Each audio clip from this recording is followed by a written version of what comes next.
Leadership. I talked to you about leadership. Well, what is it? Are you all going to be leaders? Yes.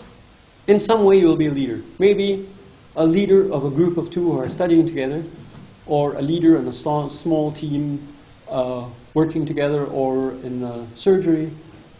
In different ways. You could be even at a party or on some walk at 2 o'clock in the morning getting lost, and somebody has to take leadership to say, hey, now let's hold hands in this dark and get back home again and not get frozen. So one of you then has to take leadership. And this often happens. And what I have noticed in a lot of disorganized situations is that nobody seems to take leadership. And I have also noticed that if I do take leadership, people begin to follow. So it is a problem, leadership. Always one assumes that somebody else is going to do it. So I think I'll talk very briefly about that. It's not a critical item, but it's something to consider. There are different types of leadership styles. And this is good for you to understand these different styles, because it's not a matter of theory that I'm giving to you. I am not a theorist. If you want to have theory, go to the official psychology department and they will tell you about all their measurements on mice that they've done in the last 50 years. Because mice are the best subjects, humans are awful. But if you want to know about humans, then better don't go to the psychology department. I don't want to speak disparagingly, but often you can't take good measurements, scientific measurements on humans. That's one of the problems psychologists have. You cannot know exactly what the boundary conditions are. Each human is reacting very, very differently, and there are different circumstances. With a mouse, you can really put the boundary conditions very clearly. With an animal. With a human, it's very difficult. So you have directing. That's the strongest form. Do that. Leave. Coffee time, come back in 5 minutes. Instruct. Tomorrow, you write this report, and you'll hand it in at 12 o'clock. Coaching, you explain why it's necessary, and you let the person take part of the initiative themselves. And you coach them in the hopes that next time they will need even less leadership, and they will only need supporting. You will support them when they are making decisions. This is another form of leadership. And once you've supported them enough, hopefully the next time you will be able to delegate to them, and they will take care of it. They'll say, here is a problem, we need a solution, and I won't tell you how to do it, what to do, but you deal with it. And I trust you'll do a good job. And if you have a problem, come back.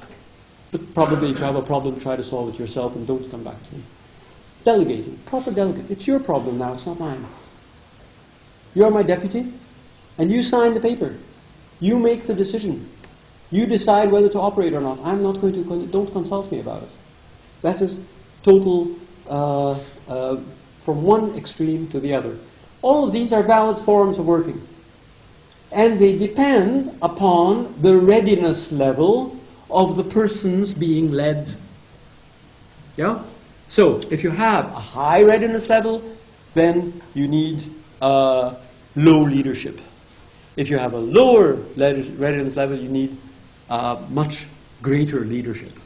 So essentially, with a low readiness level, you need directing, whereas with a higher, you need explaining and performing, and with supporting, with more readiness as you go upwards, you need less leadership. Clear.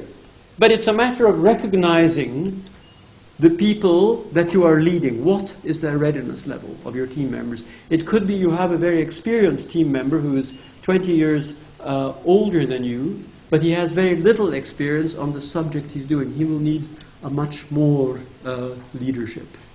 So, but then you have to be much more sensitive how you do it. But there is not one good way of leadership. There is a time and a place for different types of leadership.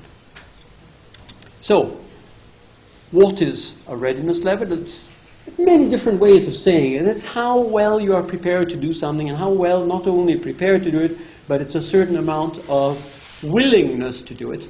And essentially people are on a different readiness level for every task that they are trying to do. You have ability and essentially willingness. What does this mean? It means you have knowledge, skill, and experience, but it does not necessarily mean that you have willingness, motivation, and initiative. You could be somebody who is very well equipped to do something, but you're not interested in it. You could be very interested, but you are not able. So you are on different readiness levels. It does not necessarily. This combination of ability and willingness, in other words, the competence and the purpose, more or less, is what makes together makes the readiness level. And that will help you know what type of leadership to give and what kind of leadership is needed and is effective. So what we noticed in space missions, how do we do this?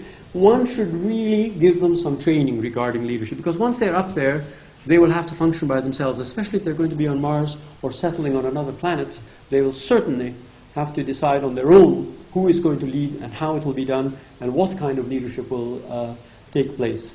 And therefore, and one notices that when a team has gone away, you've gone on an Arctic expedition, it could be that the leadership roles begin to change. The person who was the leader is no longer the leader. He is not able to. He is sick or whatever.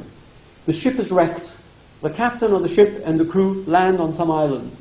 And I don't know whether you noticed this one film on the subject, I've forgotten the name of it, but one of the crew members is very, very good at survival. He knows how to catch the animals and roast them and build things. The captain doesn't know how to do these things. And this low-level crewman becomes the king on the island, in a sense. And the captain, is serving him until they're rescued. And then the roles change back again. So the leadership could be very different depending upon the circumstances you are in. The captain was on a low readiness level on that island. The low worker was on a lower readiness level on that ship. So there was a change. Next part is on handling conflict.